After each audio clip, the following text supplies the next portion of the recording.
இவ்வாறு விருது என்பது முதல் வருடமாக நீங்கள் தொடங்கப்பட்டாலும் இப்பொழுது 3500 பேர் கலந்து கொண்டதாக எனக்கு செய்தி எட்டப்படுகிறது.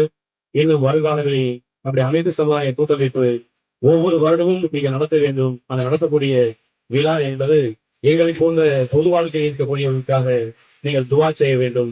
2021 நீங்கள் துவா செய்தீர்கள். எங்களை போன்ற மக்கள் பிரதிகளை இறைவன் உங்களுக்கு தந்தார்கள். அதே போன்று வர இருக்கக்கூடிய காலத்தில் தமிழ்நாட்டில் ஒரு சமூக நீதி, சிறுபான்மை பாதுகாப்பு அனைத்தும் உள்ளடக்கிய ஒரு தலைவரை திராவிட மாடல் முதலமைச்சர் தமிழ்நாடு பெற்றிருக்கிறது. இந்த இஃப்தார் விழா என்பது மிக மிக மிக முக்கியமானது. இதிலே நீங்கள் வைக்கக்கூடிய துவா என்பது இறைவனிடத்திலே நேரடியாக சற்று செல்லக்கூடியவை. அதன் மூலமாக இறைவனுடைய அருட்கொடை தமிழ்நாடு பரவ வேண்டும் என்பதை